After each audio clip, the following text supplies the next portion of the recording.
앞에 있는 나무는 좀좀 느릅입니다. 기러기 느릅이라고도 하고 이제 느릅나무 중에 가장 수엽 중에 속해 있는 나무고, 이거는 제가 삽목한 지 이제 5년 차에 들어간 나무예요. 작년에도 많이 덜어냈는데 올해 손을 한 번도 안 댔거든요. 벌써 빽빽하게 잎들이 찼네요. 오늘은 이 나무를 통해서 불필요한 순 제거를 보여드리려고 해요. 지금 보시다시피 굉장히 빽빽하거든요. 어떤 거를 제거를 해야 되나 이렇게 보시면 불필요한데도 막 순이 나오고 있어요. 이런데 뭐 이런데 부정화들이 기부 쪽에 많이 나거든요. 이거는 여기에 성장 호르몬인 옥신이 많이 있어서 이런 부위에 자주 부정화가 나는 겁니다. 이렇게 불필요한 순을 제거를 해주고요. 이제 머리부터 한번 볼까요? 여기는 뭐 어떤 게 어디서부터 가지가 시작되는지 보이지도 않을 만큼 빽빽히 막 모여 있거든요. 이제 여기 같은 경우도 속색잎, 턱잎을 제거해 주시면 됩니다. 근데 뭐 사실 좀좀느릅은 턱잎을 제거한다고 해서 크게 티가 나지도 않아요. 그러니까 턱잎 외에도 약간 위에 부분 잎을 좀 따줘도 됩니다.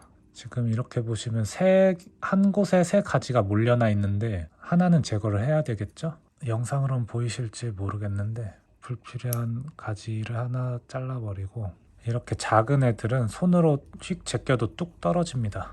이렇게 이 나무 같은 경우는 더 많이 크게 키울 건 아니지만 너무 한 곳에 뭉쳐나 있는 것은 좋지가 않습니다.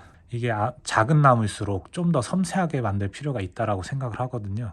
왜냐하면 작은 나무 같은 경우는 아무래도 좀 더 가까이서 보게 됩니다. 작은 나무를 보통 이렇게 가까이서 보지 저 몇 미터 떨어진 데서 보지는 않잖아요. 그렇기 때문에 오히려 큰 나무들보다 작은 나무인 경우는 더 섬세하게 만들어야 된다라고 생각을 합니다.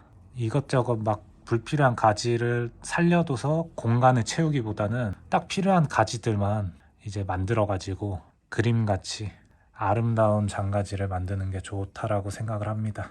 좀좀느릅 같은 경우 약한 가지는 이렇게 손으로 쓱 훑어도 떨어집니다. 그리고 가지를 만들려고 하면 이렇게 약한 가지들이 아니라 어느 정도 도장에 나온 힘 있는 가지들로 가지를 만들어 나가야 됩니다. 이렇게 하고 지금 밑에 이게 있는데 이 위에 또 있을 필요가 없다라고 보이거든요. 이렇게 손으로 휙 제끼면 떨어집니다. 지금 힘 있는 가지 같은 경우는 벌써 2차 순이 나오고 있거든요. 이런 거 같은 경우도 이제 지그재그 형식으로 불필요한 순을 따주시면 됩니다.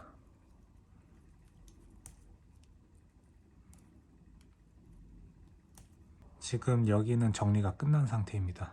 이런 식으로 이제 모든 가지들을 이런 식으로 정리를 하면 됩니다. 또 정리가 됐죠?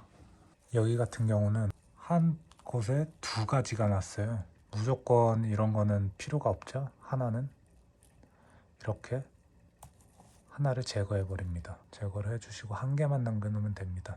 그리고 여기 같은 경우도 이게 기본 가지가 될 건데 여기 밑에 2차 순들이 또 나오고 있거든요. 미리 제거를 해주시는 게 좋습니다.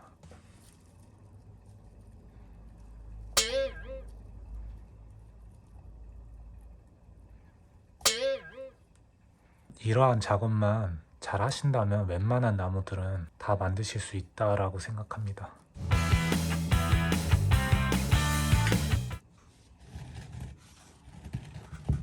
지금 보니까 두 개의 가지가 필요가 없어 보이네요. 이게 더 많이 자라서 이 공간을 채워주면 될 것 같아요. 이렇게 툭 손으로 휙 제끼면 따집니다. 상부는 이렇게 정리가 되는 겁니다. 이제 이런 형식으로 다른 가지들도 정리를 하면 되겠죠. 가지가 잘 나 있는데 이 분지되는 지점에 기부의 순들이 불필요한 순들이 많이 나오거든요. 꼭 따주셔야 됩니다. 어렵지 않으실 거라 생각하고 작업에 좀 집중을 하겠습니다.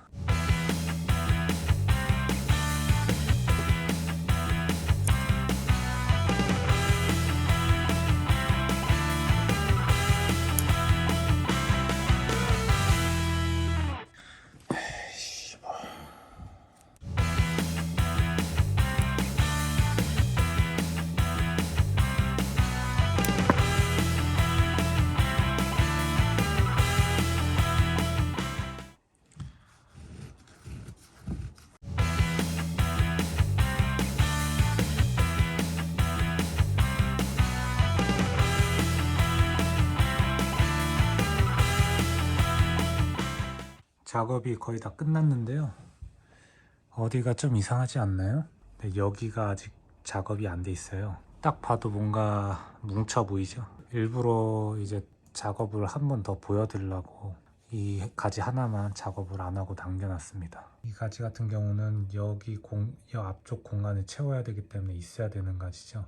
근데 언뜻 봐도 지금 이런 순이나 이 안쪽에 있는 이런 순이나 더 이상 뭐 어디 갈 공간이 없어요. 그저 자리 채우기용으로 둬도 되겠지만 저는 가지 수에 연연을 하지 않기 때문에, 하지만 이 가지 같은 경우는 이렇게 아래로 가서 저 뒤에 공간을 좀 채워줄 필요는 있겠네요. 이렇게 지금 2차 순들이 많이 나오고 있는데 다 필요한 가지들은 아닙니다. 여기서도 필요한 것만 남기고, 이 가지도 이 앞쪽을 채워야겠죠.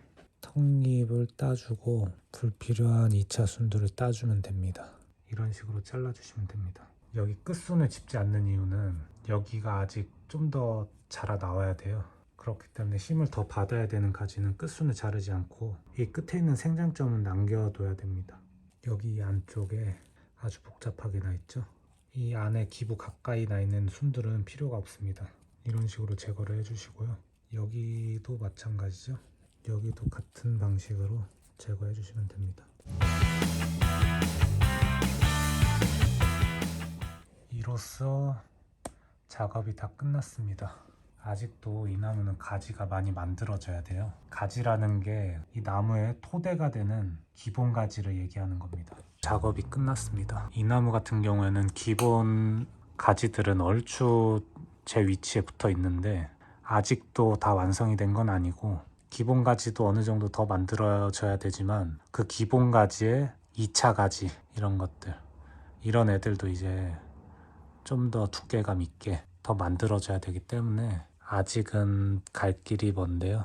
그래도 한 2년 정도면 얼추 괜찮은 나무가 되지 않을까 생각을 합니다. 이제 여기서 또 철사를 걸 수도 있지만 지금 필요한 순들만 남겨놓은 상태에서 철사를 걸다가 잘못 이제 순들을 건드리면 떨어질 수가 있어요. 그렇기 때문에 이게 어느 정도 더 확실히 더 성장하고 나서 그때 디테일하게 철사를 걸어서 나무를 정형을 하도록 하겠습니다. 그리고 뭐 느릅 같은 경우는 이게 철사를 걸어도 이게 가지가 잘 휘기 때문에 아직 한참 후에 철사를 걸어도 무관합니다. 그리고 지금 처음보다 순을 많이 줄여놓은 상태이기 때문에 시간이 좀만 지나도 여기저기서 또 불필요한 순들이 나올 거예요. 이런 데서도 나올 거고, 그러니까 그런 순이 나오면 이제 보일 때마다 따주시면 됩니다. 또 이런 수종 같은 경우는 물과 거름을 주면 그 주는 족족 다 받아먹기 때문에 배양을 할 때는 거름을 많이 주는데, 지금 이 작업을 하고 나서는 너무 한 번에 많은 양의 거름을 올려주지 않도록 하는 게 좋습니다. 처음에 조금만 올려두셨다가 이제 얘가 탈이 없다라는 거가 인지가 되면 그때부터 조금씩 거름량을 늘려가시면 됩니다.